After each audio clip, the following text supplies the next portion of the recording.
Ladies and gentlemen, it's that time you've all been waiting for. So grab a hold of your pocket protectors and join us for NerdWorld!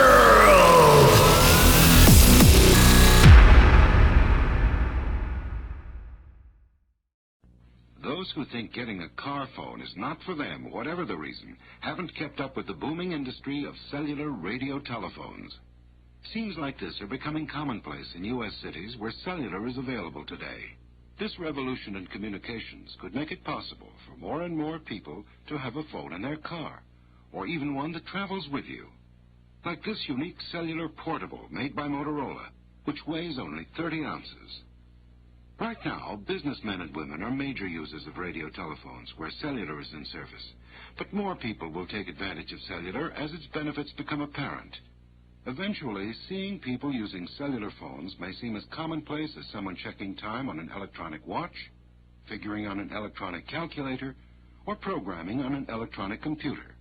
Industry watchers say there are only a few thousand cellular phones in use right now, but that number is expected to grow considerably within the next few years during the cellular revolution. Hey, I had that phone. Audio? Welcome to NerdWorld. We're back after how long? 3 years? Yeah. It's been, 2.5 years? I think 2.5 years, which is like in dog years. That's like 17. Welcome J.S. Gilbert from San Francisco. He's in a different state. And welcome Colin Hill to coming to Las Vegas on the hottest day of the year. Our main studio, Studio A, is 95 degrees. It's 111 degrees outside. I'd like to thank John for making us wish we were all in another state. Thank you, sir. And in this studio, it's about 83 degrees. And Jess, why are you wearing that silly hat? Well, because today we're talking about the dangers of 5G, as everybody knows. And so I went in and I was I did the whole thing, the Ergstroms per galvanic response, and the newtons per square meter, and everything else. And I came up with this device, which protects me from all the dangers of 5G. And what is that made out of, that hat? It's made out of the same polymer plastic that was used to coat the nose cones of our Apollo space rockets. It's virtually indestructible, but if it should ever chip, warp, or fail to perform, we will replace it and give you a new Ginsu knife, too. I think what he meant to say is JS, graphene. JS, did I hear you correctly? You spoke of irksome galvanic response. Is Yes. that related to being in Vegas on the hottest day of the year? Yes, it's. We should probably, on this particular day, I think we should be talking with a volcanologist instead of talking about 5G. God. Oh, man. I think you meant to say it's made out of graphene. Graphene, yes, it's Yeah. well, or whatever. It comes from the Spock's planet. What is it? Oh yeah, Vulcan. Vulcan. It comes Oh no, I know where it's what's that stuff? Vibranium, right? Vibranium. That's yeah. Well, that comes from some weird continent. What's the name of that world that the Black Panther's from? Vibranium comes from. Where's Joe when we need him? Yeah, it comes Wait, is from, are the lights working? Yes, the Black lights are working. Panther's country, whatever it's Okay. called. When you push the button, they come on. Yeah, Oh, they're not Joe on now? will be able to tell us. Stand by. They were on. Hang on. Stand by, please. Ladies and gentlemen, this technology is so advanced. It's We taking cannot me. protect JS's head unless the lights are. Yes, the photons are admitting they're Damn it. are blocking our, Yeah, that's our right. extremely high frequency There's a, transmissions. where the hell's the switch? Where is this? There's a little Switch switch on button that on box. top? No, the box. Isn't it the? No, okay. no, don't push that thing. What's Is it that on now? Yeah, it's on. Okay. Okay, thank goodness. The 'cause switch is on the top. I almost was dying from the 5G stuff. What an amazing program we have today. So, Yeah. for the last couple years, I've seen posts on the internet about the dangers of 5G, Colin. And you have to believe it because it's on the internet. I think you're a little far away from your Look at microphone. what Chris Voss says. You Chris have- you Voss have to says. believe Yeah. Chris Voss says, "Is this the show? Guys too fat to be on Leo Laporte?" Yeah, we were on Leo Laporte. We were. We have one Leo Laporte looking guy, and we have two guys who could be on giant screens to the left and right of Leo, but we can't afford those screens. So here we are. But JS and I, if you go to JS's Facebook page, you'll see a picture of I on the studio at Twit. We were at Twit. We're all wearing the fezzes, and we were all wearing the fezzes. Yeah. And Leo was like, "That was you. Oh yeah, I remember you." Sort of, kind of. He did say that. Yeah.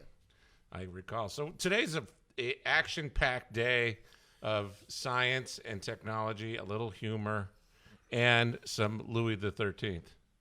Louis XIII, yes. Which is center stage there. You see It that is. bottle sitting in the middle of the frame there? That you want to explain what that is to the folks? The Louis the 15th. Louis the 13th. That's Louis the 13th, Yeah. Which is two before Louis the 15th. Yes, it is. But this is a fine collection of. It's like a brandy. It's a cognac. Cognac, which is a brandy. Not all brandies are cognacs, but all cognacs are brandies.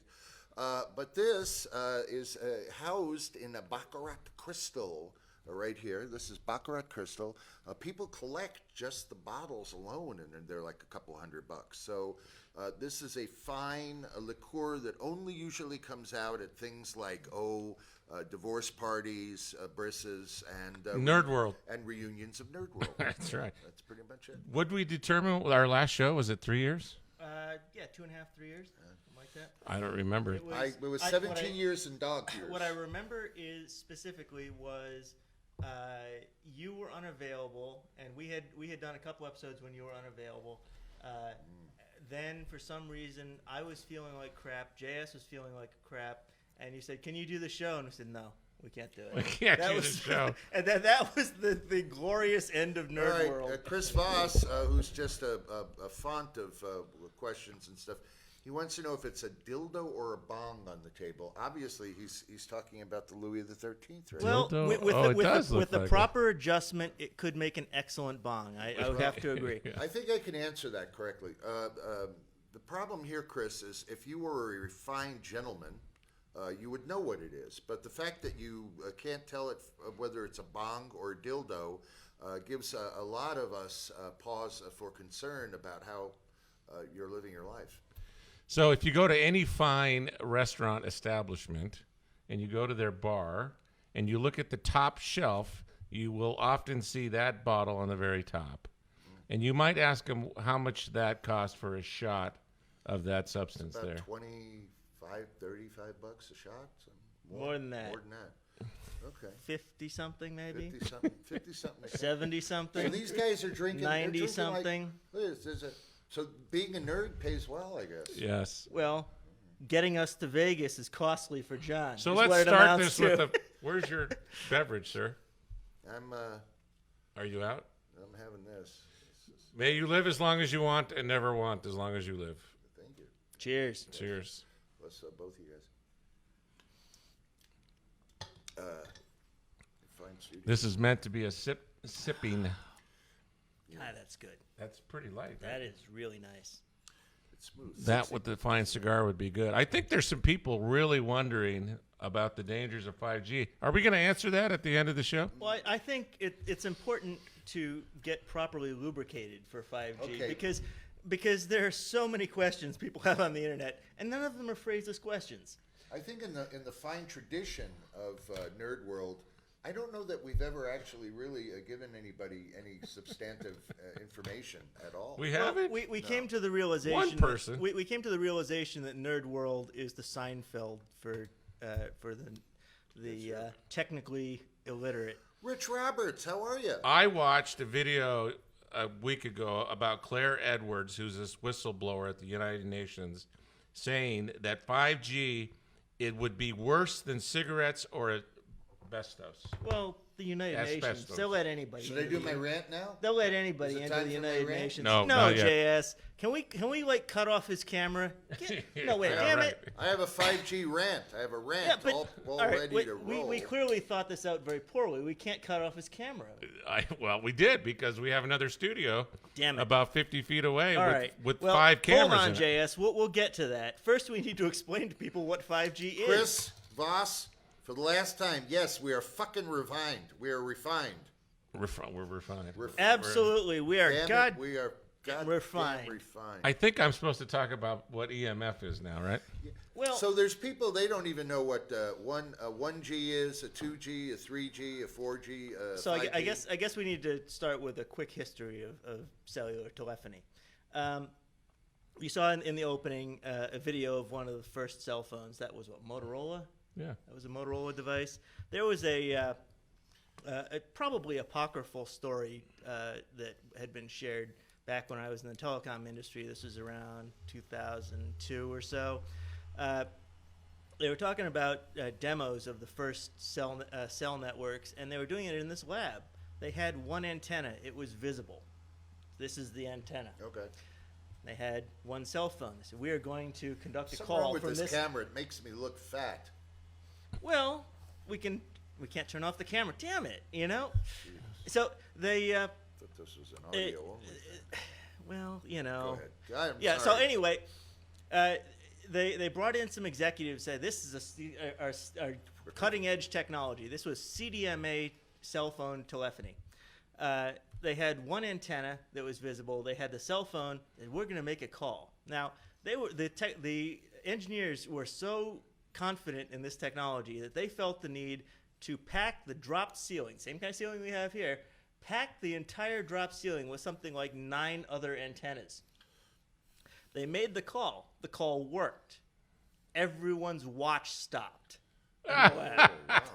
You mean the TI digital watch that I used to have in 1970? There was significant EMF in that lab. Okay. And so this is the point. You can broadcast something, but everything around you receives it, not just the target antenna, including your head, although JS's head is protected. Yes. Oh, you should see what including I've got. your hamster. You should see what I've got on my crotch. Should I show him? I was going to not mention your gerbil. Okay. Okay, but Because you want to protect that too, not just the head.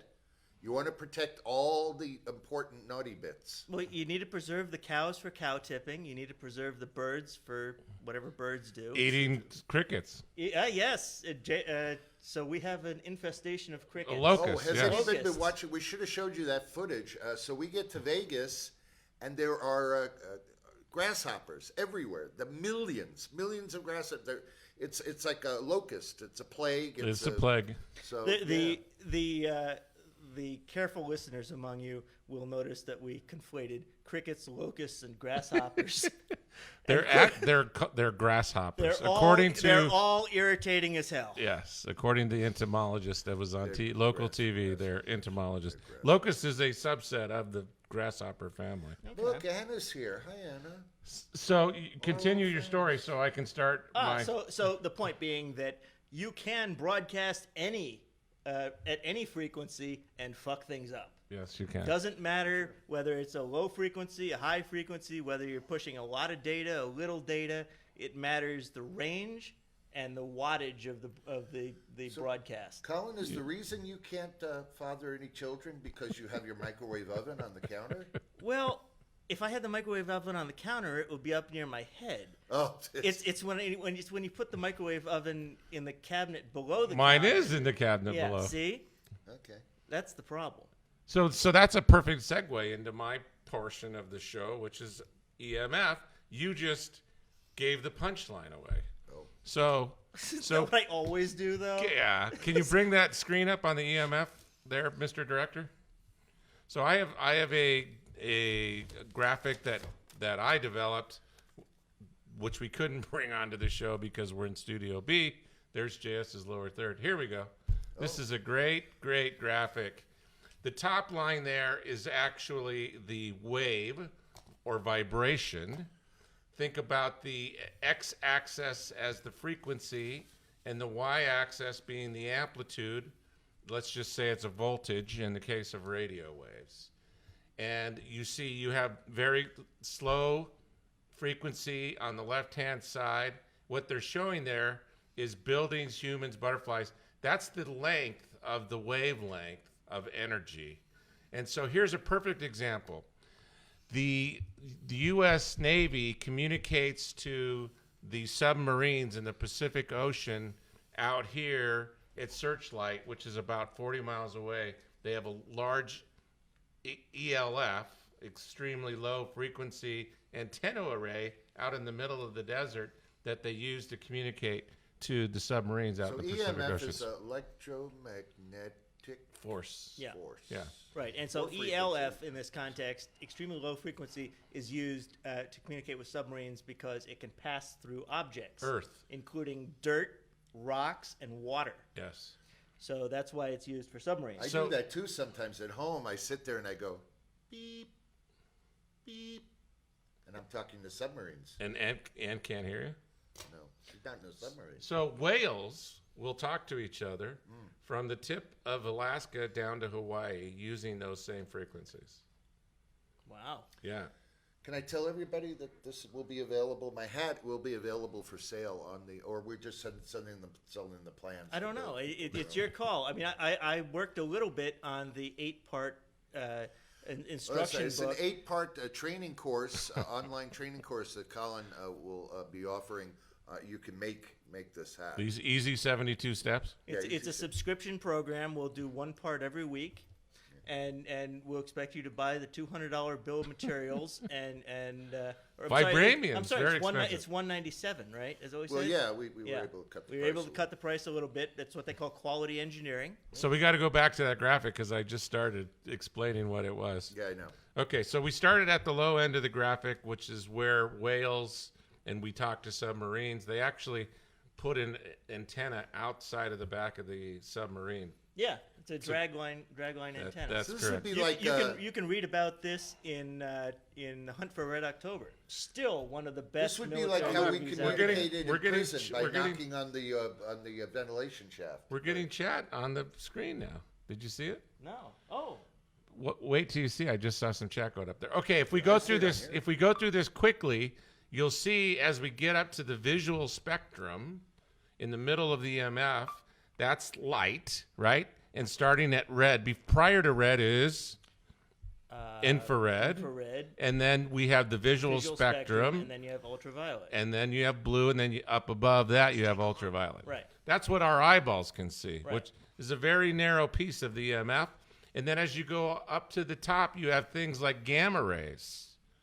And guess what? The sun puts out lots and lots of gamma rays. The No big image? Good no- the what? Big Bang gives out tons of cosmic rays that are flying through your brain right now. So basically, we should have lots of giant green guys running around because they did what we did and stayed out in the sun too long yesterday. Hey, that's true. You don't want to make me angry. If I people don't think we won't want to make like JS me. angry regardless of You whether he's won't green. like me when I'm angry, and then I'll rip my clothes and I get big and I hulk out. If you knew how much EMF is floating around your head, through your head, into your body right now, you'd be a little nervous. It's everywhere. Well, it's like you said though. You get All right, you EMF can go from off the that sun, now. You get EMF from many different sources. But you had a statistic. The EMF that was present in the 1850s or something. Oh, so what they Versus now? basically said, that we have 180,000 times the amount of EMF present from the stratosphere down to the Earth, this present in this container of ours, this ecosphere, 180,000 times now than what existed in 1850s. I want to know how they measured that in the 1850s. I don't know. Tesla was around, wasn't he? Geez, I can't remember. When No, Tesla I don't think he was around that early. I think these the 1880s, 1890s. Yeah, but they couldn't measure anything back there. Look, see the chat? Oh, Look at that. very cool. Yeah. Rattling like now, sheep's wool. now we can pay attention to what our Who brought Well, it you last guys time? can pay attention. Who I have mentioned to last turn JJ. away from the camera. JJ. Um, So what I wanted to say about EMF, any sort of a lot of the EMF, some of it is ionizing, which means that it changes the molecular structure of anything, particularly your body. And so stuff like radiation that you get in an X-ray machine could be very, very This harmful. is ionizing. Ionizing radiation. Yeah. And then some is not, like visible light is not non-ionizing. However, depending on the frequency, like your microwave oven, which is most of them are 2.4 gigahertz, operates at the same frequency that your Wi-Fi operates But it's at. only like 100,000 times stronger. Well, Right, but it that's also has a giant Faraday cage built into it, and if you look at a microwave, the spacing on the grill that it is built into This the is for front Brad. glass of your microwave Brad? is such that the holes are smaller than the amplitude of the wave. Not of the amplitude, the microwave. frequency, the frequency, wavelength. Yes. Yeah. Sorry, amplitude. So they frequency. can't get out of those holes. Right, so they can't escape that grid, which is very handy. Now, I've seen every microwave I've ever seen says don't let people with pacemakers anywhere near the microwave. For 35 years, we've seen this warning. I cannot name a single person who died from having a pacemaker anywhere near a microwave. My grandfather died from putting a fork in a toaster. That's a true story. Well, that's a true that's story. a different You see, different you're level gonna of be, issue. You're afraid of 5G. You should be afraid of your damn toasters because they'll take you out. But that's the perfect time to bring up do you have the notice on the every iPhone, Mr. Director? Do you have that? Oh, yeah.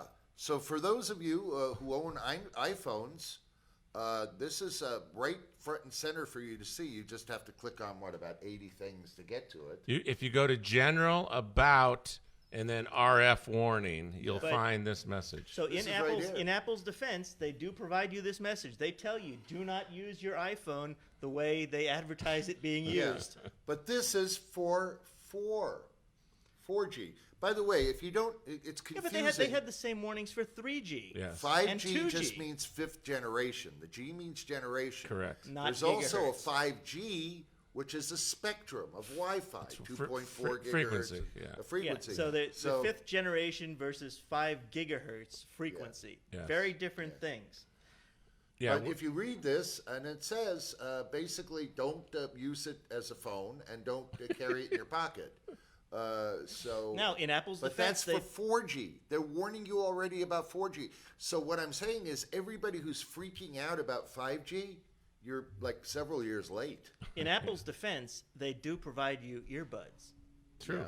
Yeah. So that way when you put your you won't be putting your phone up to your ear. You don't have to worry about growing an extra appendage out of your head. But don't they send a frequency to those earbuds? Yeah, but that's in the audible range. Well, that's energy. It's EMF. That's right. Is that dangerous? Everything's dangerous. That's what I've told you. It's dangerous. Remember when your parents told you don't sit so close to the TV? Yes. JS, what? Well, What's your no, take on that? my mother was mostly saying, get out of the bathroom. Well, there's that. Yeah. That was a big thing. But EMF is everywhere. These same warnings, it's not just Okay. 4G. These same warnings existed for cell phones from day one. Yes. They exist for, smartphones from day one. Yeah. And But even before that. So what happens when you get to a confluence of, say, 2 or 3 streams? What's happening right there where they because converge? that's where you open a wormhole and let in the Empire of No, they Gozer. cancel each other out. No, do not cross the streams. You Oh. open the Empire of Gozer. No, you create a greater EMF.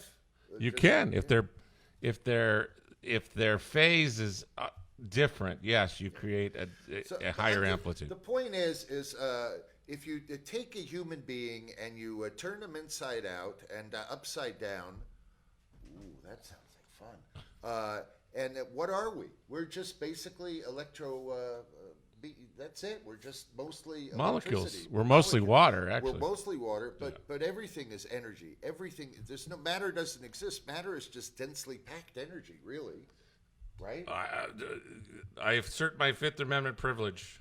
Okay. Well, there's so you got quantum physics and you got all this other stuff, and people disagree, and then some people think there's a God and other people don't. And anyway, So that's the answer about EMF, right? Yeah. And so Colin summarized it perfectly. There's a function of frequency, there's a function of amplitude. All of that can be hurtful in the wrong situations or at the right frequency at the right amplitude. So Right. you have to understand what is ionizing, what is not ionizing, what is safe, what's not safe. You all have microwave ovens in your house. If they didn't have a Faraday cage on them, Speaking of you would burn yourself. Speaking of ionizing radiation, since the initial broadcast of the Chernobyl miniseries, Yes. I hear there's been a proliferation of tourist visits to the site, to the point now where they were encouraging tourism to the site, but now they've decided no. The level of tourism is too high. Now it's dangerous. Yeah, right. So what's the official count of the deaths attributed? 12, I think. Is that what it was? I think it was 30 or something. No, about 100. 100 something. Yeah. Okay. But if you go to Chernobyl, you know the guy that had that show with the fishing? He would go out there and he'd catch like crazy, insane fish in the whatever. And he went to Chernobyl. Did he? Yeah, and he was fishing, and he says, these are fish that don't exist. Like he would pull up the fish, and they would have 8 eyes. And I think that show is called River Monsters. River right? Monsters, Yeah, that's yeah. what it was called. Yeah, it was amazing watching With him. an impressive-looking Australian guy, I think it was. Yeah. Yeah. Wow, I never saw that show. Oh, it's a great show. So, but that's yes, there is radiation that definitely can affect the DNA structure. There's absolutely. There's all this sort of stuff. But and then Shoshana says here, what about Bluetooth? The amount of electricity, the current in Bluetooth is like about the same as if you rubbed a balloon on your head. Well, Bluetooth is a very short-range broadcast. Yeah. But very low energy. Very low energy. Well, yes. So low energy, short range being low energy. Now, there are two things that impact range. There's frequency and amplitude. Amplitude, yeah. So low amplitude transmission, but the relatively high frequency, not nearly as high a frequency as 5G, but relatively high frequency combined to create a very short range. Now, one of the things that was, at least it was true back in the Blab days, you had Verizon, which was the low-frequency carrier, meaning that Verizon could broadcast a cell signal through cement walls, through 600 mountains. or 700 megahertz. Yeah. It was 400 to 700 megahertz. Yes. And they could send a cell signal through mountains. It penetrates. It penetrates dirt. It penetrates walls. That's why craftsmen, handymen, and so on would carry Verizon phones, because no matter where they were and what kind of structure they were, they could communicate. That's when we had that original idea where we were going to take cell phone signals and make bidets out of them. Well, that's an approach.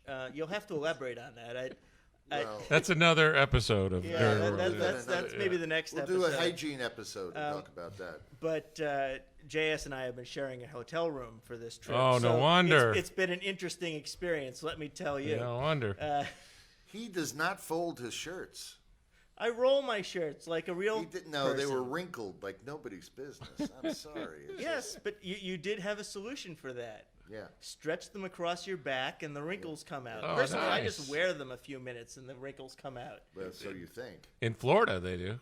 There's no humidity here. That's true. The strategy doesn't work in Vegas. So following our little where are we on this thing on the show? Well, this is the moment where Colin is supposed to talk to us about 5G. Well, so and what it is. Speeds, delay time. Okay. So low frequency versus high frequency carriers. My rant? No, this is the part where I talk. All right. You've been talking. No, but this is the part where I talk and Okay. JS stops talking. Oh, forget about that. I don't know. Maybe that's not going to work. I'll take notes. All right. I guess I was getting at. Colin keeps me around so in case he needs bail. It's true. And it's not so much bail as I want him just to march into the police station and say, "I am here. I do not be back until Colin comes out of the jail." In Mundo's name? In Mundo's voice? Mundo goes where Mundo pleases. Yeah. Yes. Anyway. All right, League of Legends fans. So, low frequency versus high frequency. The low frequencies that we were dealing with were 400 to 700 megahertz. Those frequencies are still in use. Yep. Verizon still owns that frequency, that band, that frequency range, and they still continue to provide coverage. And using Dish those Network frequencies. owns space in Now, that range. Dish, right? So Dish Network. I always get this wrong. Dish was the one bought by AT&T, right? Yeah, no. It was DirecTV. That was DirecTV, bought by AT&T. yeah. Now, DirecTV won purchased a significant percentage of available bandwidth in one of the more recent FCC How the heck auctions. can you just buy air? What the heck is up You with buy that? you not buying air. You You're- license a frequency range for your business use. Yes. Now, Nobody gave me an offer. Right. To Well, do so that. yeah, I know, and we don't see the money directly. Yeah. But I guess You only need about $10 billion to well, yeah. but- buy Spectrum. No, so you can buy some spectrum for your own business use, and you buy it. You can't buy it nationally. You buy it regionally. Yes, that's right. And so Verizon and these other all these other carriers have purchased various sections of spectrum, and there was a gold rush on spectrum some years ago. Nazim's here. Nazim? Nazim's here. So He's got to go, I think. DirecTV, Dish Network, they all purchased spectrum, increasing the value of their enterprise value because really, who gives a shit about satellite TV at this point? So they increased their enterprise value. They get bought out by other carriers, and that's the value. So AT&T Yes. bought them, got some low frequency spectrum. Now they can effectively compete with Verizon in terms of broadcast distance per cell. Now, cellular networks, cell size within a cellular network is an important thing. There's a company, American Tower, that owns a significant portion. I think they were a spinoff from McCaw years and years ago. I think I'm a wholly owned subsidiary of them. McCaw. Did you get your check? So Tom McCaw. he Lives up in Seattle. does he really? Huh. No, I remember it was a Harvard business case. Yeah. McCaw Cellular is one of the classic Harvard business cases, which is hilarious because when I was doing that case, McCaw had already gone under. Yeah. So American Tower, and I hope I have this right, that American Tower was a spinoff from McCaw. I don't remember exactly. Anyway, so American Tower. Who cares? They don't know. What do they That's know? true. Let's just lie. One person out there let's knows. just lie to the audience. They'll At never least- know. Somebody's watching. They're probably watching this just to see if John and I go incontinent or something. I think Well, that you know, would be yeah, what they're- it's a risk. You never know. So American Tower got into the business of purchasing property or leasing property to house cellular antennas. Yeah, and they own several what they- places what they- around here. That's something that people and need so- to so understand. what they these, did- these 4G antennas they're huge. They're monstrous. Well, the antennas themselves are not so gigantic. The towers they're on Yeah, are gigantic. exactly. And so what American Tower did was they realized that individual cell phone carriers were not going to lease property and build giant towers to put these antennas on. Instead, have one company do that, have that fixed cost once, and then lease space on the tower to install the antennas. So you have, on the same tower, you have antennas for Sprint, Multiple Verizon, carriers. Right. T-Mobile, and whomever else. And a lot of private companies And use yeah, those. plenty, Yeah. I mean, there are plenty of uses for these towers. The problem comes when you move to higher frequencies. The broadcast distance is reduced, so you end up. First of all, you can't pass through solid objects as easily. Correct. And you just can't get as large a range for these at the same amplitude, Right. at the same wattage. So broadcast wattage, and the FCC requires a specific wattage. So one of the problems broadcast. that people are complaining about with 5G now is that in test areas where they're doing this, they're cutting down a lot of mature trees because the signal can't get through trees. And even if they really move along at a brisk pace and people agree, companies agree on this, we at best by 2025 will have a 40% saturation in the United States. That doesn't mean 40% of the country will be on 5G. It just means 40% of the country will have access to 5G some of the time. Right, so and that's the point. American Tower has this fixed infrastructure that they try to license out space on. Problem is, every time you go up from 2G, 3G, 4G, you're Shortening. doing higher bandwidth broadcasts, higher frequency broadcasts at higher data speeds because the data speed increases as the frequency increases. You Right. can't push. Verizon, for example, the low frequency carrier, cannot push as much data as T-Mobile, the high frequency carrier, based on the physical properties of their broadcast infrastructure. It Correct. has nothing to do with the technology. Physics says they can't do it. So this broadcast that we're doing here, could we do this theoretically at 3G? No way. No, you No way. might be able to do it at 4G. I mean, we're watching some of this on 4G. But we're broadcasting over. Are we on Wi-Fi, Mr. Director? Yeah. So we're broadcasting this. It's 720p, I presume, over a 5 gigahertz Wi-Fi connection, and then we go out to the internet on a fiber optic. So we have 100 gig up, 100 gig down, and then we go up. The stream itself is probably encoded at about 4 megabits per second. Yeah. So there are physics-based limitations to the speed you can push data across various frequencies. As the frequency ranges get higher, you can push more data and better compression. See, I was close. 3.7 allows you to push more data. But thanks, Leland. But also the cell size, the distance between the towers has to decrease. Yeah. And so this is where American Tower hits some So problems. 1G, they were like every 10, 20 miles? Yeah. Or? No, more than that. No, I think we were talking 30 to 50 miles or something for 1 and 2G, and then something like 15 miles for 3G, 5 to 10 miles for 4G. And then 5G, you're going to have an antenna pretty much up your butt. Right. So in 5G, Did you say right? We're talking. I decline. So that's the thing, right? At some point, you are going to see a 5G antenna on a regular basis in your travels. Within your neighborhood, there'll be one. People will be knocking on your door, and they'll say things like, "Hi, I'm here from the government, and I'm here to help." And neither one is true, but they will try and put one of.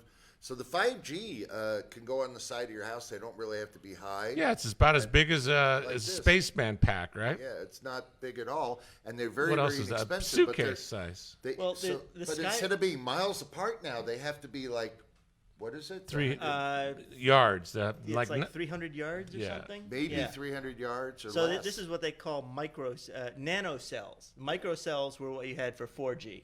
Microcells at that distance, and then nanocells are what we're dealing with for 5G. So yeah, you're going to see lots and lots of antennas, and American Tower doesn't have the infrastructure to support these antennas, so someone is going to come along and manage the licensing of space to deploy these antennas. Your house.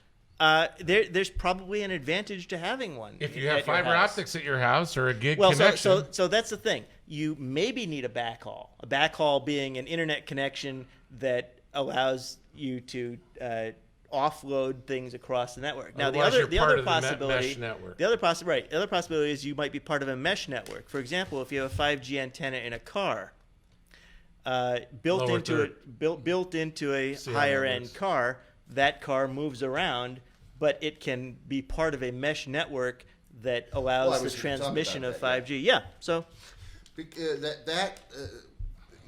people are thinking, what, are you not taking me seriously because of the hat? This is important. Oh, the lower thirds. This is why we don't. This is why we don't usually have a studio audience. Okay, but here's the thing. There are people out there running around who believe that 5G is kind of akin to we are ants and people are holding magnifying glasses up and we will. Who had that analogy? I've never heard that. I don't know. Well, you've got Nazim who's like, "Are we going to be frying pigeons on my roof?" And I'm thinking, Nazim, if you want to fry pigeons on your roof, go right ahead, but you'll need to get like a hibachi or something, a grill or I don't know. Where's Nazim? Where's Nazim when we need him? So Sunday has passed us a question from someone. I'm about not sure Huawei. who. I know. I was going to answer. Oh, I can answer Huawei because I have specific direct experience with Huawei. Really? Yeah. Huawei is I think the largest manufacturer of telecom equipment in the world. Bigger than Nokia? Yes, they make very sophisticated routers. They compete with Cisco. Yes. And back in the day, we actually used to buy Huawei routers, and they stuff little Chinese people in them. They do stick little Chinese people because they had a back door into every one of these routers. That's what got them in trouble in the first place. Now they're in trouble. This is 15 years ago.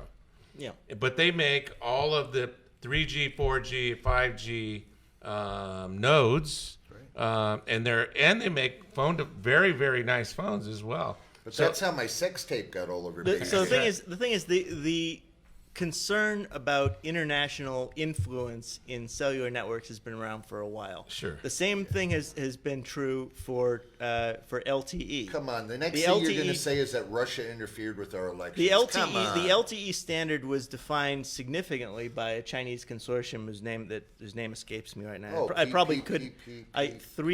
3GPP. That's, I believe, an Italian or French consortium that defines a set of standards. Because they meet in Italy all the time. Yeah. Hey, I'm going to make you an offer. But there was a Chinese consortium that contributed significantly to the LTE standard, and that was a big deal back just before 4G now, came isn't it along. amazing that AT&T already has a 5G? It's amazing. I've had my phone. AT&T has been doing this for several generations. When I turn my phone on, it says 5G E. Yes, 5G right. E, So, which means excellent. Yeah, right. Excellent. which means 5G, AT&T is, excellent. which basically means AT&T is shafting you because they think their user base is too stupid to understand how these things work. Well, I don't want to say, but No, they assume that. I'm on That's part of their Verizon, that's you're part of on their business T-Mobile. strategy. I'm on AT&T. Yeah. oh well. See. That's we- the AT&T business strategy. They assume that we're too stupid But they to were understand how sued these by things work. Sprint over deceptive. Yes, but they should have been sued last time around when they had HSDPA that they were calling 4G, which yeah. was actually 3G with a slightly better data rate. Right, so they did the same thing again. Yeah. So the 5G you're getting, I'm sure there's people in the audience saying, I already have 5G. It's on my Yeah. phone. Oh, It says- sure. Yeah. Thanks for playing. We have some lovely party gifts for It you. has nothing to do with 5G. It's basically what they're saying about 5G, and this part is true. 5G is going to be an evolution as it rolls out. True. And there's things like Qualcomm SG50 and the 55 modem. There's a 24 modem. Initially 5G is going to have to start out with 4G on your phone, and then it'll kick in. But even if you have access to 5G, the average individual in 2025 will probably only be able to use it, unless you live in a really cool urban area, but you'll only be able to use it 20% of the time. Yeah, you'll drive And through a 5G cell, and it'll take you 2 minutes. If you live might in be able to Vermont, get some data out of it. if you live in Vermont, you'll never get your 5G. Are we going to talk about the benefits of 5G now, or are you done talking about? I quickly No. wanted to touch on the data rate issue. A guy I'm sort of vaguely familiar with out of the Czech Republic, because I'm heavily involved in 3D printing at this point. A guy by the name of Joseph Prusa, and if our director could pull up a tweet by Joseph Prusa about cellular data rates, it would have been 3 weeks ago or something like that. He pulled up the Ookla speed test comparison. He was traveling in the U.S. He said US 4G is half the speed of the 4G they get in the Czech Republic. Yes. Wow. And I don't remember if it was 4G or he was trying the AT&T 5G. I didn't go to the Czech Republic. I was in Serbia. The bottom line is anybody who's working in the telecom industry right now is a thieving bastard. Yeah, that's true. But that's been true since day one. Yeah. That's because Colin worked in the telecom industry. Yeah, they're thieving bastards. I helped people in the telecom industry. Oh, brother. You still live in North Carolina, Yes, that's true. the home of Northern Telecom. Besides, who which needs this which died long ago. internet? I have a pen and paper for criminy sakes. Northern Telecom was based in Canada. I'll have you I know they were. And Canada. they crashed and burned when they decided that. They were worried about that- 5G. No, they were worried about VoIP. They thought that that VoIP was going to be the technology of the future. It didn't occur to them that it's just an on-ramp to the internet. They had us testing. Doing Voice over trunk internet protocol. Yes, they had us doing trunk testing, meaning testing between switches. The SS1 signaling. Yeah, right. SS1 signal, SS7 signaling is what they call it. Between trunks, which was an FCC requirement for. By the way, you can POTS, all enter to win POTS a date phone service, with plain Colin. old telephone service. That's what that stands for, POTS. they had us trying to meet the FCC requirements for POTS telephony over VoIP, which is crazy because you compress the data, you uncompress the data, you don't get the same tones out. And you POTS can't dial 911. Right. Yeah, well, POTS that is too. just the twisted copper. Yes. Regular. Yes. So regular anyway, phone. they misconceived the use of VoIP, and it cost them the business. That was the end. And of they it. were gigantic. They were the largest publicly traded company in Canada. But this is tangential to Yes. our main. Yes. So before we move Moving on, on. a little recap here. So what we're talking about isn't just about cell phones, by the way, too. This 5G will be coming into homes, into businesses. In fact, the rollout will probably be more in business parks and places like that than with cell phones. Agreed. So 5G, and this goes also to the Huawei question, where we're at right now is the consortium, the people who kind of come up with standards called the 3G. Well, 3GPP, is the over. But anyway, 3G they is have the not working group. they've not actually agreed on anything since 3G. So 4G, nobody's like really ever even agreed on anything on that. Yeah, it was just a marketing term. That's why AT&T got away with calling Yeah. their nonsense 3G plus So there's so many 4G. different flavors. Well, we're at that with 5G right now. But what we know is we're not talking billions of dollars. We're talking trillions of dollars. We're talking about the potential to really shift balances of wealth. So if the United States basically says that Huawei is spying and they can no longer use the Android operating system or whatever, how does that affect things? So you start thinking about it, and not everything that is happening makes sense, because right now Nokia is promoting a $30 cell phone along with some other groups that is a smartphone, and they're using an alternate to iOS and I wish I could remember. They what it's developed their called. own. Yeah. KaiOS. KaiOS, that's It's what called it was. Yes. KaiOS. So with KaiOS, you'll be able to get a phone for $30, and for like $10 a month, you'll have unlimited use of the internet, and you can use a lot of different programs and stuff. So Nokia is actually funneling money out the back end on a misrepresentation, disinformation, along with a lot of other groups, because the longer it takes for 5G to be implemented, the more a lot of companies that are making their money on the basis of things that 5G would interrupt, they're going to be able to continue making their money. So this is it's not a conspiracy thing, it's just a thing that sort of makes sense. It's why, say, companies like Google buy other companies. They'd rather consume them than have them compete with them. They bought Android from that small group. So this is what this is where we are now, the reality of things. So the truth of the matter is there are a lot more things to be worried about than 5G, and I'll get to that towards the end. But I just kind of wanted to cover up. So we could talk about a lot of the benefits of 5G. One of the things that's really cool about having these antennas closely together is IoT, Internet of Things, and peer-to-peer. So, for example, your cars in the future will have a 5G transceiver built into the car. It'll just be there. And what that means is that you can use that to get information from other people on the road. Like Waze will say, there's a police trap up ahead, or there's a car on the shoulder. Well, take that to the nth degree as far as data transmission is concerned, and your car could swerve and miss a pothole because it got information from a car ahead of it. But automated cars completely. Well, that would be an automated car. Yeah. If it's not an automated car, there's other ways that people can interpret signals and get information to you or whatever. Icy road conditions, problems, take alternate routes. But that's just one aspect of it. Another aspect is a super low latency.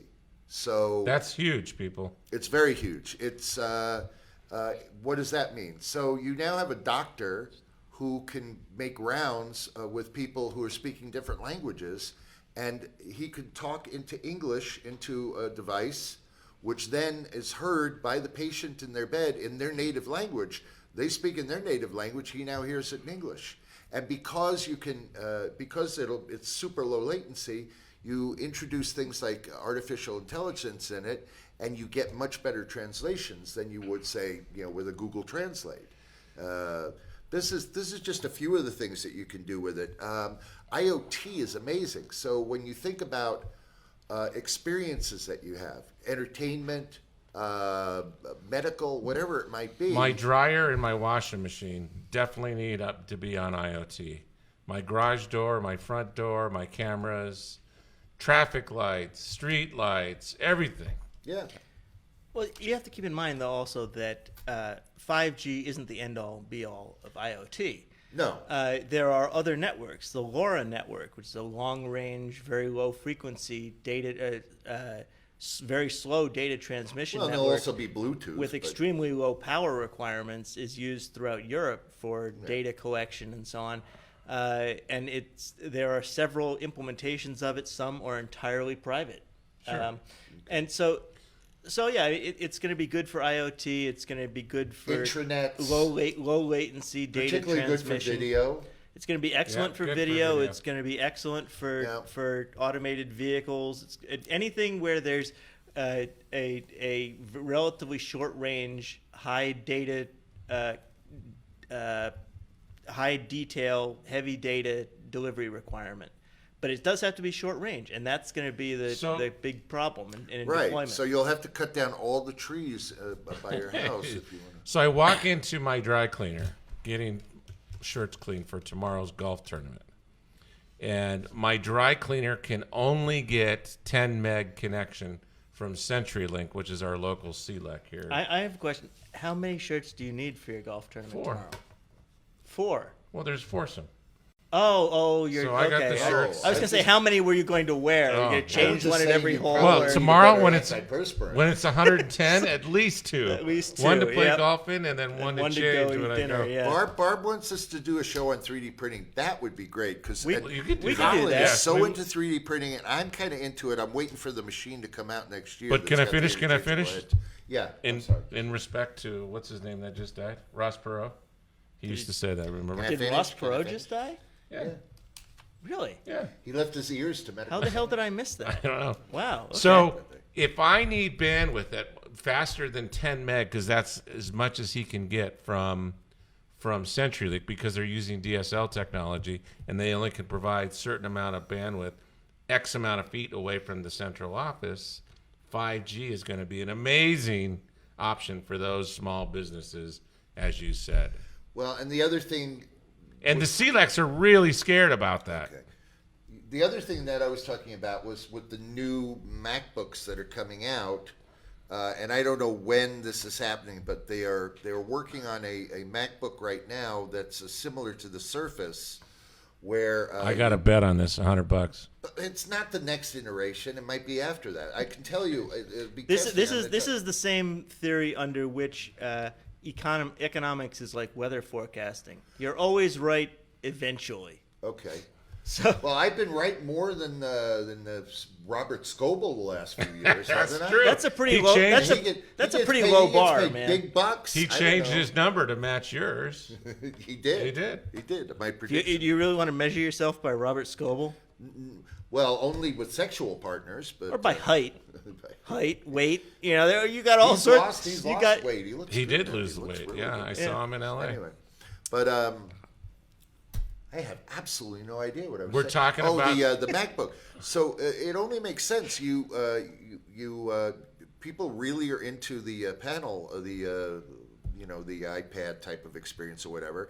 The whole dongle thing just drives people crazy. So, but imagine you've got it's like the Surface Pro. You have a kind of like an iPad, and then you have a keyboard. But the keyboard also has your intensive graphics card in it, and it has additional memory, and it has additional storage or whatever. But you can peel your the screen off of it. Yes, makes sense. And then there's certain things you're looking at. So John is right, because if they don't even have a damn touch screen now, how are they going to come out with something like this? Well, when we were in the pool yesterday, you said it was going to be the 16-inch, which is yeah, the no, next. it's not this thing that's coming out in like 4 months, not that one. 3 months, 2 months. Whatever. August, That's not September. the one. It's something else. But the point I'm making is that wouldn't it be nice if you could, if instead of having cables to everything, if you could use 5G connections? Yeah. Well, there's Apple 802.11. What is it? AD. AD. That's what it was. So Does and much of that. yes, that's part of the spec. Apple, Qualcomm, like 7 companies went to the FCC to try to get a license for short range, Right. 24 gigahertz communication between devices. Yeah, so just so people know, essentially what we're looking at here, UHF TV, if people remember this, Which is 34 megahertz. ultra high frequency. Our audience member might know. And that's what you had, the round to antenna on look the it up. TV with your rabbit ears. But if you look at ultra high frequency, and that is an analog signal like this, We showed. and it. then the 5G actually occupies the parts of that signal digitally that aren't being used. They're available because analog is different. Right. I mean, you've had these frequencies floating around the Yes. environment for years. Well, the frequency's there, taking Yeah. advantage of the frequency. No, I mean broadcasts using this frequency. Broadcast using yeah, this. It's like since the 1940s. No, right? but there's all kinds of stuff. That's what I'm saying. Yeah. I worked with companies that have 60 gig radios point to point. Yeah. And they're licensed. They Yeah. have a specific license Yeah. for that region. Sure. For that frequency. They've been in use for years and years. My brother, we have long range Wi-Fi radios that we can go up to 10 miles. Yeah, this is packet radio. It's been around. No, it was different packet it's, radio? the company that you said Oh, yesterday. Ubiquity. We didn't talk about Yeah, Ubiquity. yeah, Yeah. So in the late 90s, packet radio data transmission was very common. That is TCP/IP, more or less, packets over radio, and it was used directional antennas. I mean, when I was in school, they were doing this to get data service out to some of the outlying fraternity houses. Make it so, number one. And it worked reasonably. It had its own limits, but so the FCC has specific requirements for broadcast wattage Looks like for I'm these wearing various pajamas. antennas. Of course they do. And that's what governs the range on top of the frequency itself. The frequency itself, high frequencies have low penetration, low frequencies have high penetration. But beyond that, also the wattage at which the broadcast 100%. the wattage at which the transceivers operate increases or decreases the range. If Now, you go up onto the hill over here where there's 20 antennas and put your head in front of one of those dishes, good night, Irene. Oh, that's not something I'm interested in trying. I'm just telling you. But It yeah. happens. So one of the big arguments Without JS's super helmet, I don't know. Now he's in trouble here. now he's in trouble. all right. You'll have to let me know if. Well, I'm now he's sitting got helmet head. Look at He him. does have helmet. That's But hilarious. the point being that the FCC has specific requirements for these broadcasts. Well, then you have to pay. You have to part pay. of your license specifies the wattage at which you can set up these Correct. transceivers. That's correct. Home transceivers, for example, the 2.4 gigahertz Wi-Fi. or 5 gigahertz. Wi-Fi. 2.4 gigahertz was also cordless phones back in the day when cordless They phones still were use 2.4. Yeah, and Yeah. so those are, what do they call those? White label or white band frequencies? Anyway, they are what they call unlicensed consumer use frequencies. So Yes. anyone can produce a product. Baby monitors, yeah. tons of stuff. Yeah. And sell those products that use those frequencies. And one of the things that annoys me about the 5G proposals at my is hair. that What in is addition to doing some of these weird things with short range, Bluetooth-ish kind of broadcasts, they also want to use unlicensed spectrum. They want to use spectrum that they have not paid we for. talked about And this. then they want, and these cell This- companies want you to pay for services that utilize these spectrum that interfere with your own services. True. I wonder- I mean, your microwave interferes with your Wi-Fi if you've got an 802.11n network. It happens. It Yeah. used to happen It all the used to happen all the time. time. Now imagine I have a hand crank on my Verizon starts microwave. broadcasting It's things. called the what do they call those? Rotisserie. Oh, I didn't know that. It's a rotisserie. He thought it was a- They he had- thought but it it was a will microwave. protect your balls even if you have your microwave mounted below your cabinet. There you go. Yeah. So So that's not so bad. But That's I'm getting ready for the whole 5G thing. I'm coming out with a line of lead underwear. that's an excellent Guess strategy. what? My dad has a patent almost on lead underwear. He was a radiologist. That's funny. But So finish your. so my point here was that part of the so we talked about 3GPP, the organization that makes some of these proposals in Europe. One of their proposals is to allow these companies to use the unlicensed spectrum that was typically reserved for unlicensed consumer use. But the FCC hopefully is opening up more space for Right, Wi-Fi. they're hopefully going to Well, because make sure these there's- people that we have now in office are just so wise. Well, and, no, really, the main problem is the Verizon lawyer who is made the head of the FCC, whose name escapes me Oh, right yeah. now. Oh, it's he's a Luddite. He's a friggin' Luddite. He's that an guy. Indian But more guy, right? importantly, he's been a lawyer for Verizon for most of his career, and it was his job to lobby the FCC to do X, Y, and Z for Verizon. I didn't know that. Yeah. Yeah. Now I didn't vote for him. I say that because at one point this guy was in office, and maybe you can correct me. Is he still the? I'm not sure. Yes, he is. Okay, Ajit Pai. Yes, what a guy. What a guy.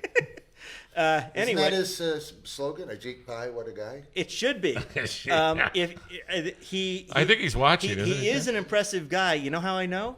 He has one of those giant Reese's coffee cups Oh. that he had at a I press wish I had a conference. giant Reese's candy bar. We didn't eat lunch today, did we? Does Reese's make candy bars? No, they just make peripheral tchotchkes for people with the Reese's brand.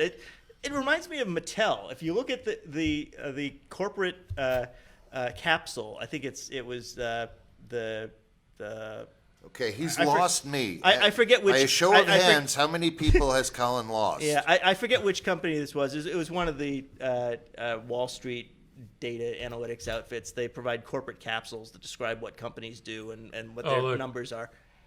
Oh, yes, the Jeep Pie. That's the Jeep Pie.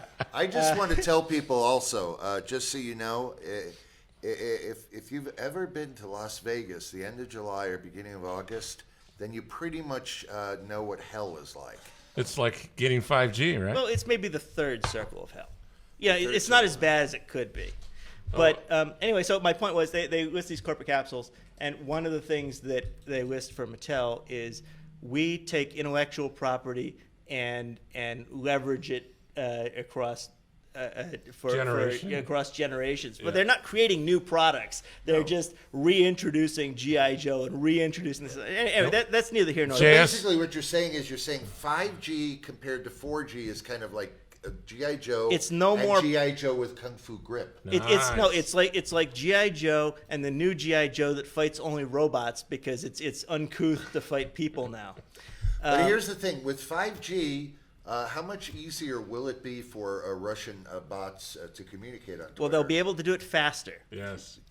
That's one thing that's not being solved Ah. here, folks. There's no for all of my professional lifetime, IPv6, the standard the for- new IP standard has been being prepared for. Yes.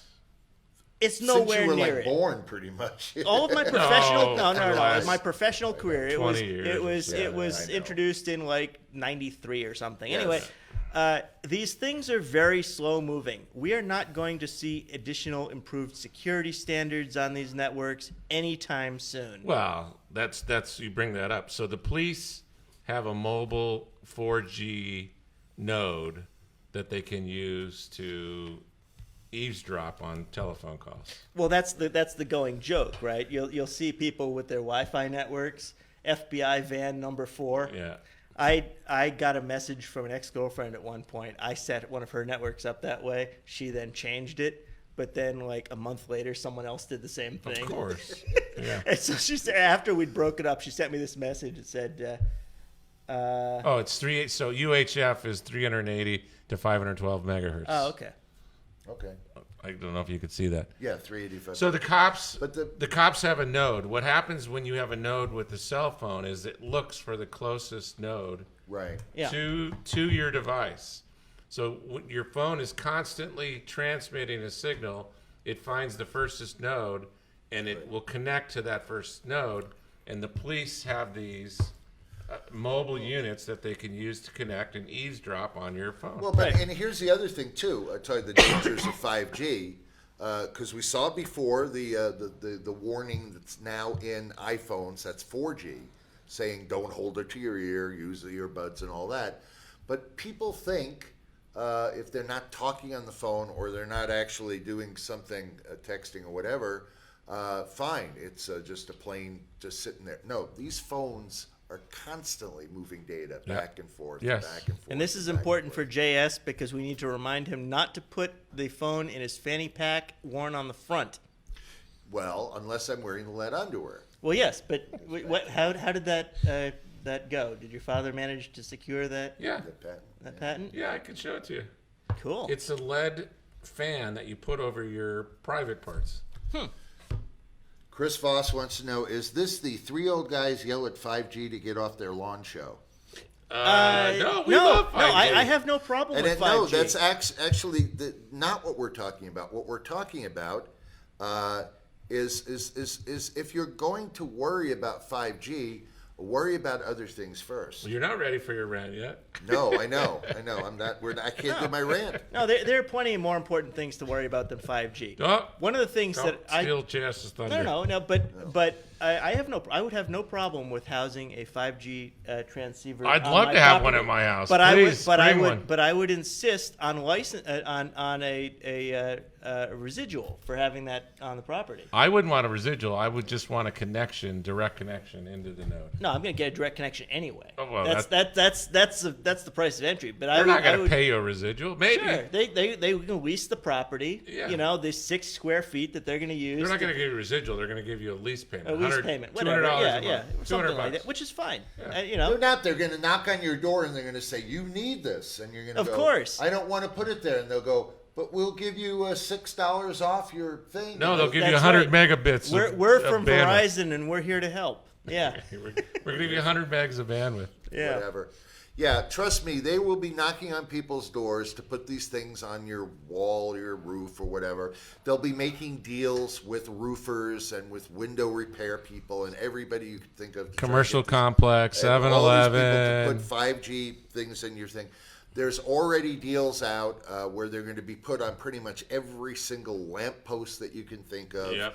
Every single, like a police call boxes, everywhere that they're running this stuff. They're going to put them on, I don't know. It's going to be everywhere. So, when you've got a system like that and you start looking at advancements in artificial intelligence, the ability to actually, people should understand where the gains really come from. Data, some of it anyway, gets turned into information. Some of that information's good, some of it's bad. It depends on the processes. Some of that information gets turned into actual knowledge. And then from that knowledge, it gets turned into wisdom. We are just getting into, I think, a But he place left one step out. where maybe in the next 5 years or so, we're really going to start seeing a data churn that does provide more beneficial information and then provides more knowledge and perhaps leads to some sort of wisdom that solves some of our problems and things. But it's going to be a collaboration between people and robots. When can I get my Neuralink installed in my head? Did you see the presentation? Yes, oh yeah, I did. Did you see it? Yeah, it was. No, pretty I missed cool. that one.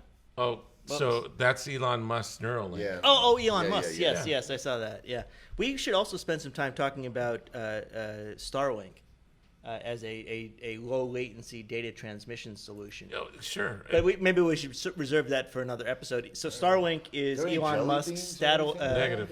Elon Musk's constellation no. of satellites that Just are going the to be the dukes. primary revenue driver for SpaceX.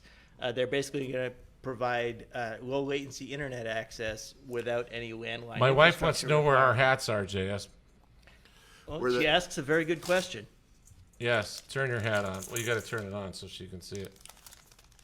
Sorry, Your chin strap has on failed the you, top. sir. yeah, I There you took go. it There you off go. because my brain was sort of, Your brain was sweating out your ears. That was cool. Colin said that would be a Damn design it, flaw. Colin! I followed your seven course thing, and it just Yeah, but you didn't pay for the course. When you don't pay for the That course, was you only get the capsule, just the key points. That was the open source version. The thing of is crap. if you sign up for Colin's course, the seven steps. What did I say? 7 or 8 part? Yeah. It's a 7-8 7-part part, course, 157 easy steps. online video course, and you get to learn how to build one of these things, which will save you from the perils of 5G. And he Captain will also America's. throw in a free thing of this. Nice. That's just for the first 100 listeners. Are we sponsored by 3M?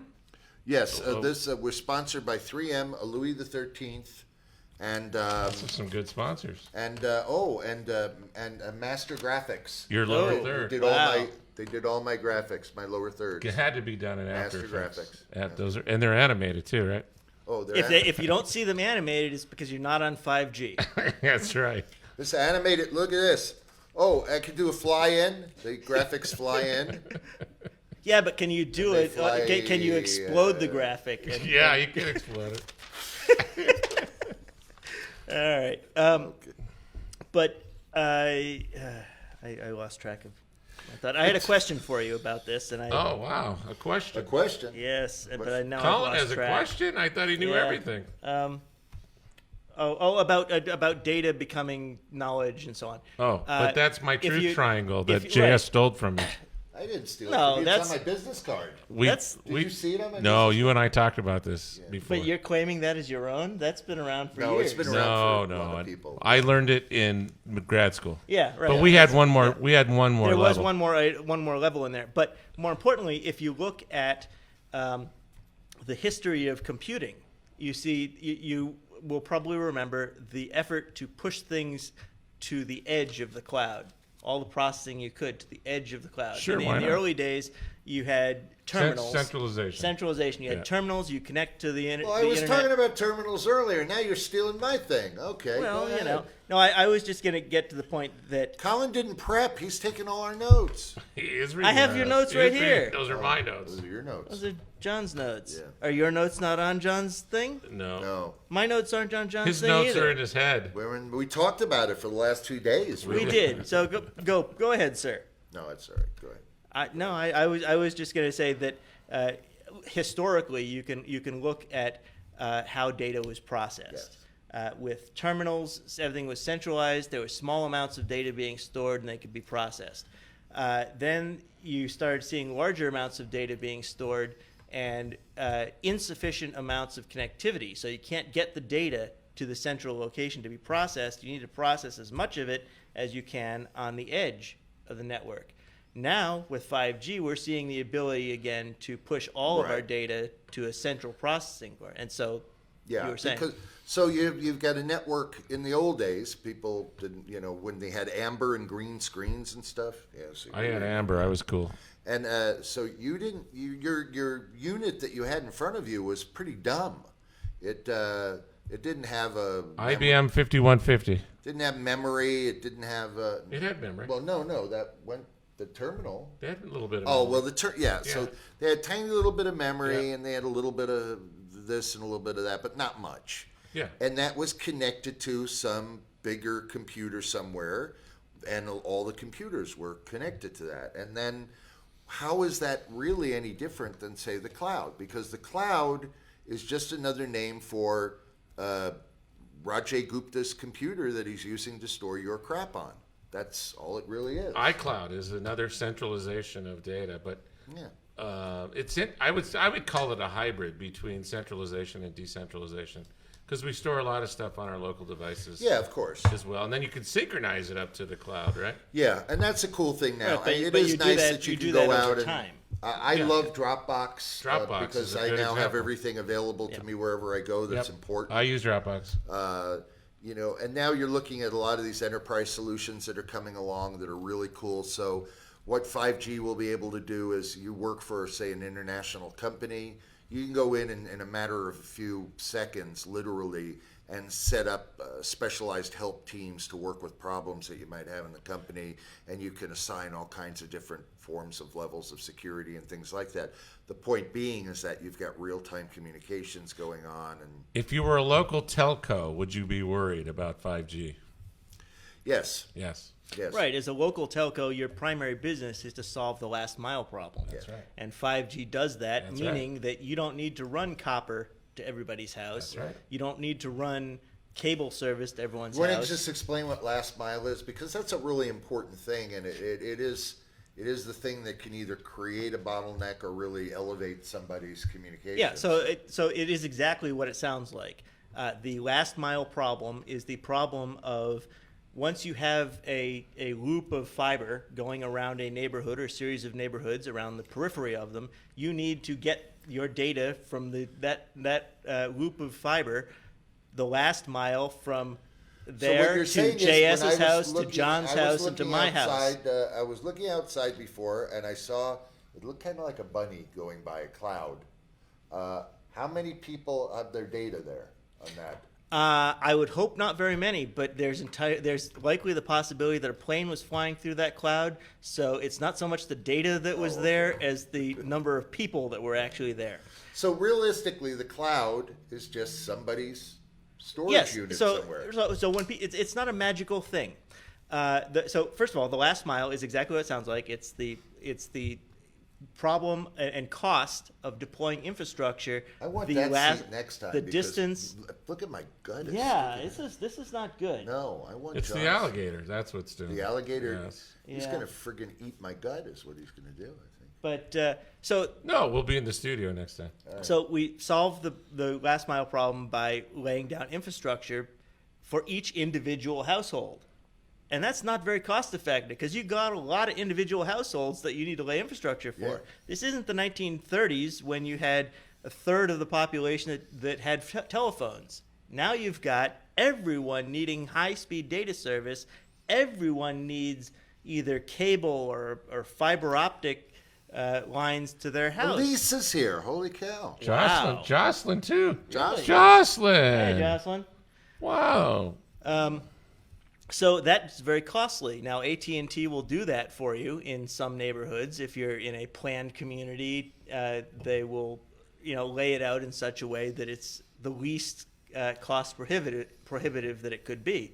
But if you're living, and JS is living in a major city with great connectivity, but he's still on the periphery where he can't get. That's a funny thing. I live between arguably the two greatest technological corridors in the United States right now, San Jose and San Francisco, and yet my choice for internet in my house is very limited.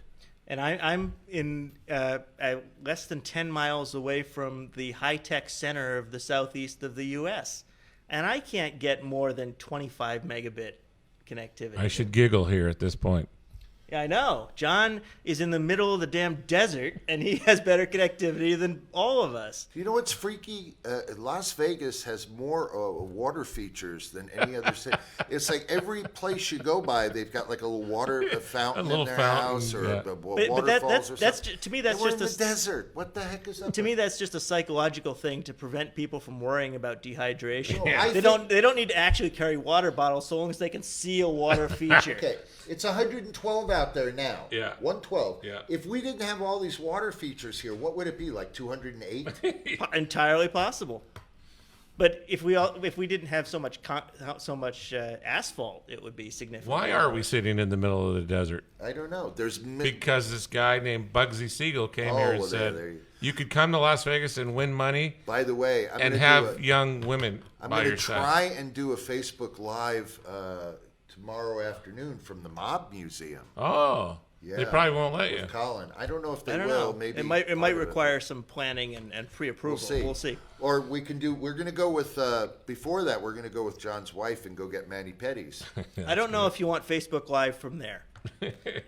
We could do that. I don't know if people are Hey, prepared John to broadcast our haircuts last time I was Oh here. yeah, we I don't did. know if they're prepared to see your toenails, quite frankly, Colin. Well, I'm not prepared for anyone to see my toenails, quite frankly. I have to pay people to look at my toenails. Nice. That's how this works. Pica cala. Yeah. I think we're getting close to. We're almost at an hour and a half. We're almost time for your rant. But you know what? I'm feeling so much better now. I don't know if I really want to rant. Oh, I just, brother, I had a lot. Can't have a where are NerdWorld. the gamma rays when we need them? Yeah, we can't have a nerd. There is a gamma ray. All right. So, did we really answer the question? About Is 5G safe? Is 5G safe? I wrote maybe. I would say it's no less safe than anything else. You're more likely to be hit by a car than die of 5G. True. Okay, and here's what I'm going to say on the subject, folks. Whether it's safe or it isn't safe, who cares? The point here is, if I'm going to die, I'd rather die from 5G than die from Monsanto screwing with my corn. I'd rather die from 5G than from sugars and from diabetes. I'd rather die from 5G than from the hole in the ozone layer. I'd rather than global warming. I'd rather die from 5G than from all the other crap that's going on here. It's not... Chemtrails. That's it, chemtrails. What do you get? 9/11, they're going to crash planes in your house and you're going to die. You cross the street, you're going to die. You take the train, you're going to die. You go to school, they got shootings in the school. You've got a lot of things to worry about in life. Don't worry about 5G. Radio frequencies are there. They're natural. The sun creates them. The moon creates them. And farting elephants create them. They're just friction and things and just... It's there. It's there. And this is not, we're not talking about photon torpedoes and the things of that nature. This is not, no, we're years away from beaming up Scotty and all that kind of stuff. This is relatively benign crap. So you say to yourself, well, what? No, I'm concerned because Colin was saying before, those other towers, they're miles away. Now you're talking about one on the back and the hit. Well, think back when you had the rabbit ears in your room and the cathode ray tube. Do you know what the cathode ray tube, how it got information to it? It's a transmitter. It's smashing atoms is what it's doing, so to speak. My mother told me not to sit near too close to the TV. It's smashing atoms. It's creating, that's right. And there's more... No, it's not really smashing atoms, but comparatively speaking, the amount of radiation that came out of an average cathode ray tube 30, 40 years ago, and it didn't hurt people. Well, we don't know. Okay, then we can back up and we could say, there is a shitload of mental health problems out there these days. Maybe it's from people walking around going, oh, I think my Mercedes-Benz needs to get cleaned or something, and that could be it, just sticking the thing in their ears. But then we already have the warning. We already have it with 4G. So here's what I'm saying. Don't wait for 5G to be freaked out, scared, and nervous. Do it now. Why wait? Because we have the warning on 4G. Life is too short. Have sex frequently and eat rich foods and drink good booze. That's it. I think you've hit on the preferred way to die. Enjoy the 5G. 5G. And don't worry about it. I was going to go with the other preferred way to die that you just mentioned. But I think, I don't know if you've got a closing, but... I do. Well, he was going to... Are you going to do the rockets at the end? Oh, we do need to talk about that.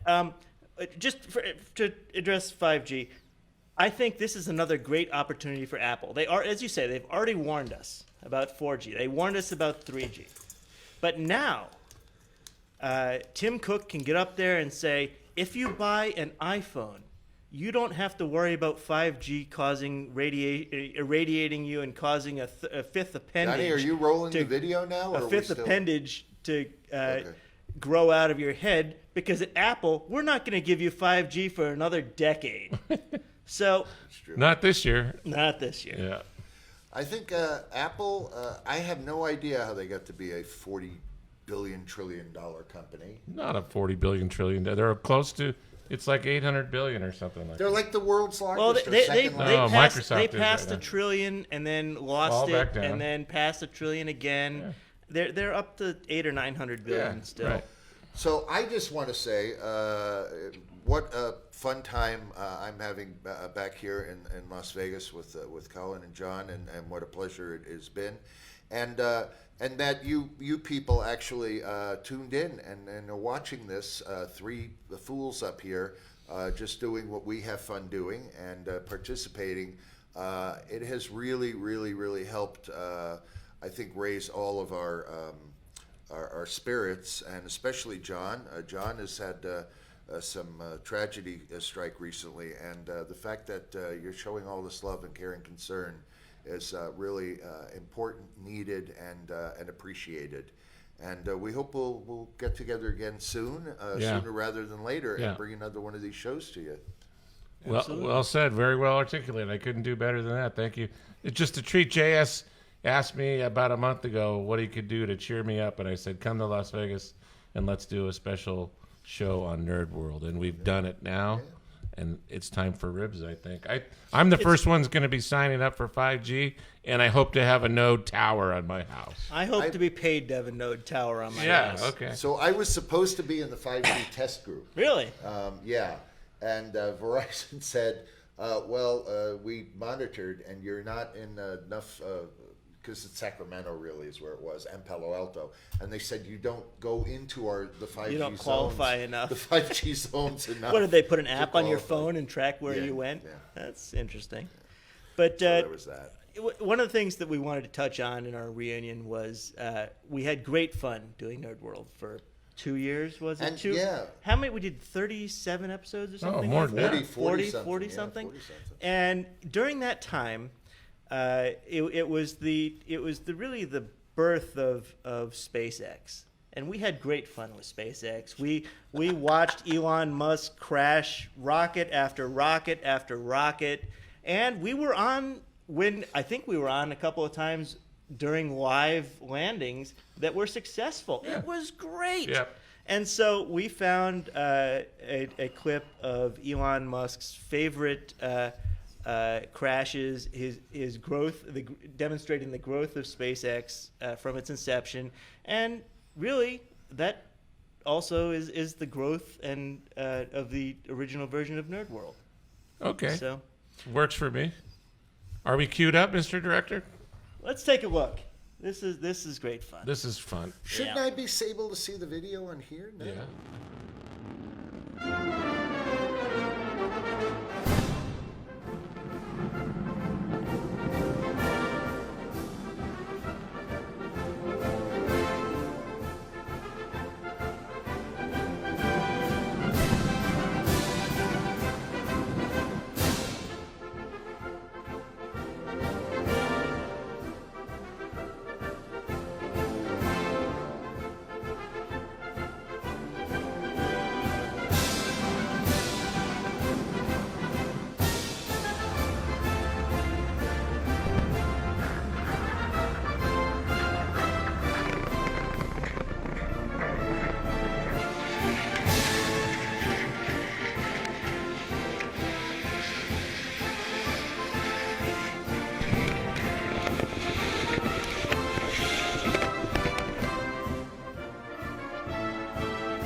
This is a big explosion. Yeah. Yeah. There we go. Look at that thing go. Oh, wow. That's not. We're an live. explosion. We're live again. Yes. All right. A little so- fun. That was a nice. That's little- called learning, right, Colin? Yeah, well, you can't learn without Oh, breaking a gee. few eggs or a few Yeah. $100,000 or $1 million worth of rocketry. Can I rockets. sign up to go to Mars now? Yeah. You sure? probably can. Yeah. Well, there was the guy who signed up with Elon to go to the moon, right? Oh, that's right. Yeah. And I forget he how die? much. No, he contributed several billion, I think. Oh, I don't know. I can't remember how much it was. I He can't was afford that a, much. a Chinese billionaire. I forget what his business was exactly, but Huawei. it wasn't Huawei. It was no. It was some manufactured product, some hard product. Oh, it was the guy that makes the glue that goes on the back of stamps. Yeah, must be. No, it's the guy that invented the twisty thing on the bread. That guy. Oh, he's a very But smart- anyway, so you can sign up for this stuff. I mean, what's his name? Virgin Galactic guy Yeah. is Sir Richard Richard Branson. Branson is still taking Well, John, reservations. you're getting ready to to- launch some satellites soon, aren't you? Yeah, we've got 2 rockets under construction now.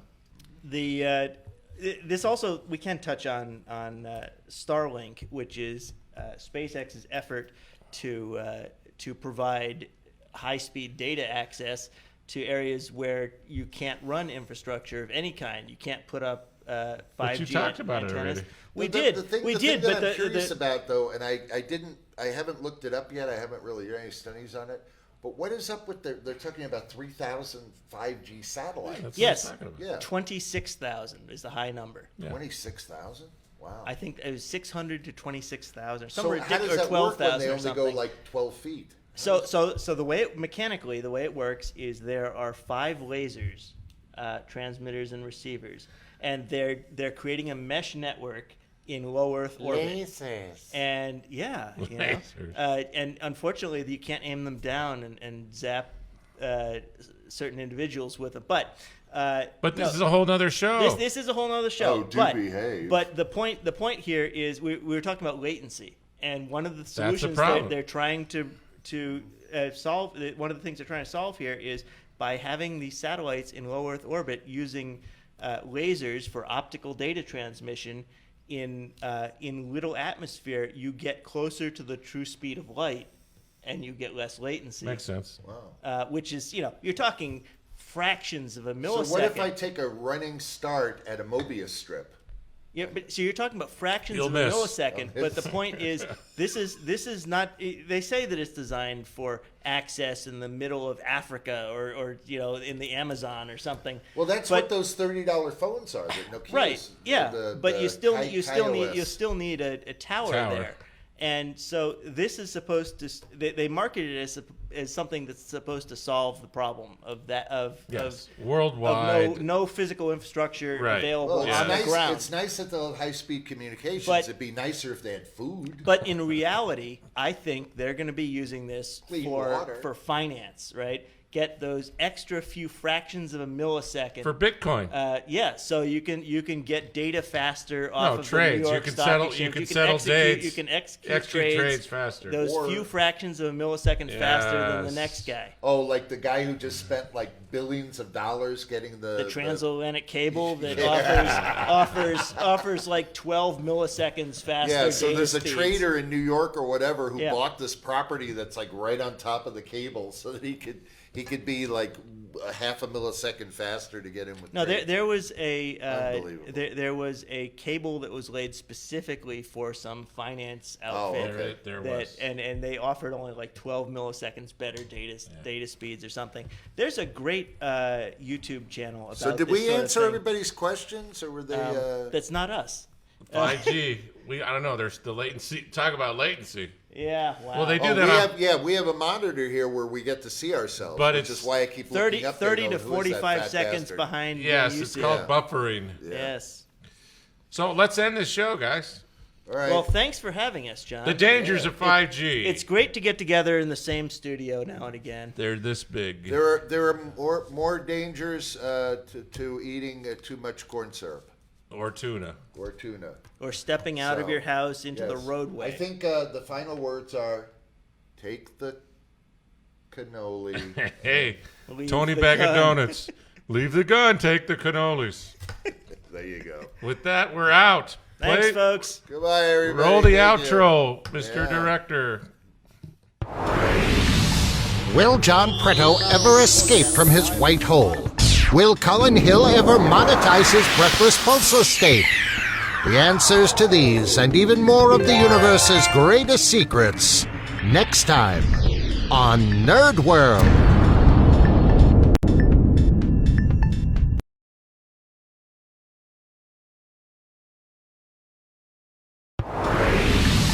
Will John Preto ever escape from his white hole? Will Colin Hill ever monetize his breathless pulsar state? The answers to these and even more of the universe's greatest secrets next time on NerdWorld.